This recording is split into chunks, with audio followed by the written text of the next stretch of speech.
Sabi dito sa balita, Attorney Princess Abante tahasang sinupalpal si VP Sara Duterte sa anyay pambabastos kay Congressman Benny Abante. Matapang na lumaban si Attorney Princess Abante matapos umanong bastosin ng Vice Presidente ng Pilipinas, Dumagoso, na pinasaringan niya dahil sa pagpayag na tumayo sa kanilang entablado si Duterte. Sabi po ni Attorney Princess Abante, tama lang na hindi ka naging presidente ng Pilipinas. Yan po mga kababayan ang matatalim na ni Sara Duterte. Wala mang programa pong sinasabi. Pinagmumura lang niya, pinag-iinsulto yung 3 congressmen.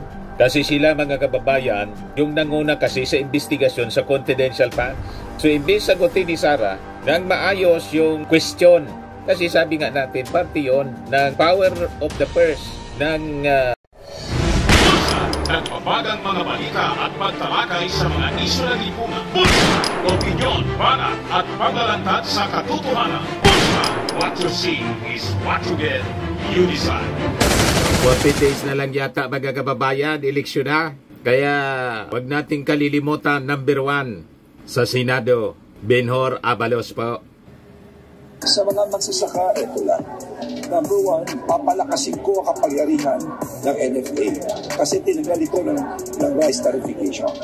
Isipin mo, kung minsan baksak ang presyo, kawawang ating magsasaka.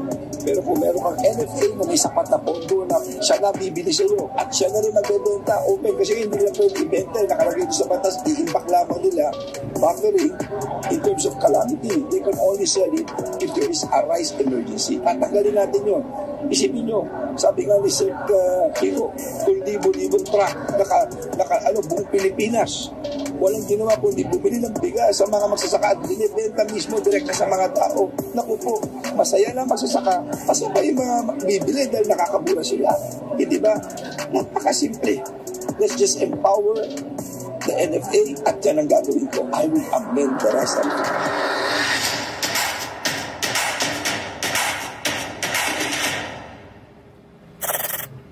Sa latest survey, mga kababayan, si Abalos, medyo nag-improve yung ratings niya. Pumasok sa 11 to 19. Kaya post natin ang post, mga kababayan, kasi siya naman talaga yung pinaka-qualified.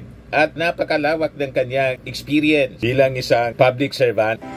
Andito po ang Liga ng mga Barangay para sumuporta sa inyo. Nandito na po kami sa likod ninyo, Senator Benhur Abalos.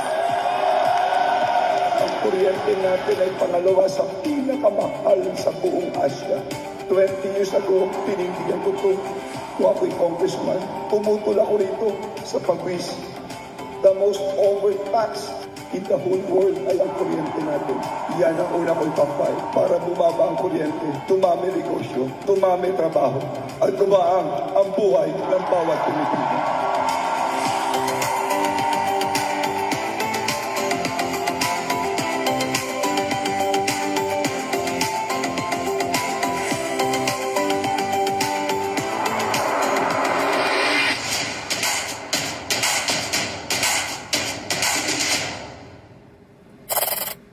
Team Philippines po tayo mga kababayan. Huwag Team China. Ginugulo tayo mga kababayan ng China rito. At yung kanilang mga minions, mga kandidato sa pagkasenador, huwag natin bigyan ng pagkakataon na makaupo sila. Kawawa ang ating future, ang ating bayan mga kababayan. O ngayon, dito na tayo sa ating topic. Buniltan mga kababayan si Sara Duterte ng anak ni Congressman Benny Abante ng Maynila. Matindi yung mga binitawang pananalita mga kababayan. Pero yung mga salita na binitawan ng anak ni Congressman Benny Abante, walang pagmumura po. Kasi binalahura po mga kababayan ni Sara Duterte. Ang masaklap, inayaan ni Isko Moreno. Tingin ko baka mag-backfire ito kay Isko Moreno. Inayaan niya na ang isang tulad ni Sara Duterte makapagsalita sa entablado. Naniyurakan mismo hindi lang yung mga kaaway na congressman ni Sara dahil sa pag-imbestiga sa kanya sa confidential funds, kundi mismo ng mga Manilenyo. You just imagine, mga kababayan, pumunta pa sa Maynila si Sara. Talagang sabi nga, parang nakakalalaki para insultuhin lang yung kanilang mga representatives. mga elected officials ng Manila. Si Congressman Valeriano, Congressman Joel Chua, saka si Congressman Benny Abante. At may mga pagbabanta pa, mga kababayan. Saksakan daw ng apple yung bibig, yung lalamunan ni Joel Chua hanggang mabilaukan at mamatay. Imagine that. At doon sa distrito ni Congressman Abante, pinagmumura ni Sara po si Congressman Abante. Kaya rumisbak, mga kababayan, yung anak na abogado rin.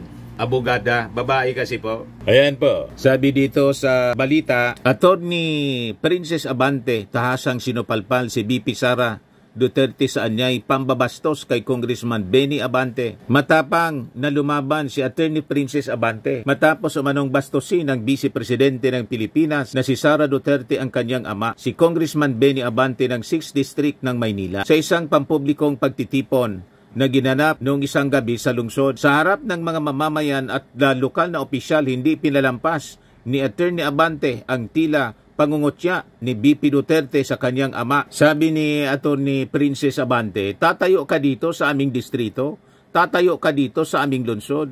Wala ka namang naambag sa buhay ng aming mga kadistrito. Ang matapang na payag ay tila tugon sa mga patutsada ni BP Sara Duterte laban kay Kung Abante na ayon sa ilang dumalo ay may halong pang-aalipusta sa mahabang serbisyo ng kongresista sa lungsod ng Maynila. Hindi natapos doon ang banat ni Attorney Princess. Nag-iwan din siya ng matalim na mensahe kay dating Manila Mayor Isko Moreno Dumagoso na pinasaringan niya dahil sa pagpayag na tumayo sa kanilang entablado si Duterte. Sabi po ni Attorney Princess Abante, tama lang na hindi ka naging presidente ng Pilipinas. Yan po, mga kababayan, ang matatalim na pahayag ni Attorney Princess Abante. Ay hindi kayang takpan ng inyong paninira ang kakulangan nyo sa serbisyo dito sa ating distrito. Hindi pa sila doon natigil. Naghanap pa ng dayo. Kala mo liga? May hugot? Tatayo ka dito sa aming lungsod. Tatayo ka sa aming distrito. Wala ka naman naambag sa mga buhay ng aming mga kadistrito para bastusin, para siraan ang aming congressman naglilingkod ng tapat at totoo na walang pinipiling panahon. At para sa mga tao na hinayaan sa kanilang entablado tumayo ang isang bastos at walang respeto, tama lang na hindi ka naging presidente ng Pilipinas. Patama yon, mga kababayan, kay Isko Moreno. Baka mag-backfire po ang lahat ng ito. Madamay pati si Isko kasi inayaan niya ng isang balahurang tao, napakabastos, na si Sara Duterte, magsalita, mga kababayan, ng ganon katindi. Napakalala ng mga binitawang pananalita ni Sara Duterte. Wala mang programa pong sinasabi. Pinagmumura lang niya, pinag-iinsulto yung 3 congressmen.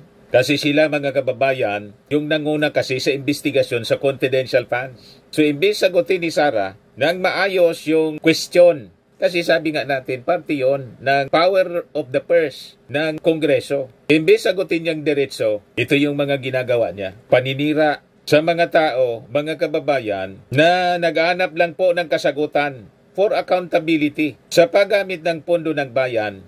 Mga reactions po ng mga taga Maynila. Sabi ni Salvi Roy Vivar Serdenya, nakikita ko na madaming babagsak sa mga politiko na i-endorso ni Inday. Damay-damay talaga kayo niyan. Hinahayaan nyo ang kabastusan niya at kawalang respeto sa mga taong di niya kapanalig. Sabi ni Zoe, mas may nagawa pa si First Lady sa Manila, Pasig, Esplanade at Intramuros beautification. Sabi ni Yasmin Ramos, by hook and by crook, need kasi nila to save their queen para tuloy-tuloy ligaya nila. Kaya todo panira kampo ni Fiona, non-working na nga, wala pang masabing magandang plataforma kundi pandalait, pagmumura at panunulsol sa mga tao. Sabi ni Susan Pasca Vallejos, dapat hindi nilagyan ng honorable yan. Kung hindi rin naman deserve na kagalang-galang ang BP. Mas malala pa sa legit, walang limit na kabangagan, bottomless ang kabastusan at kayabangan. Yan, sabi ni Sara. Walang mawawala sa akin kung dalin ko ang away na ito dito sa kanal. Parang kanal po yung bibig ni Sara Duterte. Kaya iya, mga kababayan, sa kanyang opisina bilang Vice Presidente. Kaya dapat talaga na ma-convict si Sara Na-impeach na siya ng Congress, dapat po talaga makonvict si Sara para perpetual disqualification po. Hindi siya bagay na humawak ng anumang public office po. Napakabalahura mga kababayan. Ayaw ko na nga po na i-replay pa yung kanyang mga speeches. Baka malason pa yung isipan ng ating mga mamamayan, lalo na ng mga kabataan. Magaya pa yung masama niyang bibig. Ito naman po, Firmax Firming and Lifting Cream, pinapahid po sa mga pulses in affected area. Mainam po sa paninigas ng mga kaso-kasuan. Ito naman po, Automax Radiant Serum. Sa mukha naman yung application, anti-aging po siya. You will look 10 years younger than your age. Sa mga cancer patients naman po, baka lang gusto ninyo itong itry. Neng siya red mixed fruit drink. Hindi mo po siya gamot, food supplement siya. Kaya lang, gawa siya mga kababayan sa goji berry. Yung goji berry, may anti-cancer properties. O ngayon, yung mga inquiries ninyo, dumiritso na lang kayo sa aming messenger sa Facebook para masagot namin agad. Ayos pa? Ayos na ayos niya, Mr. Maravilla. At sa mga naghanap po ng malinis and spacious fitness gym, pumunta lang po kayo sa aming Colossal Fitness Gym. May Grab car rental din po kami. Ito naman po yung bago naming product na binibenta online. Eye Glow Serum, whitening po siya. Tingnan ninyo yung epekto sa aking anak na architect before and now. Yung mga inquiries po ninyo, dumiretso na lang kayo sa kanyang Facebook account, Riz Maravillas.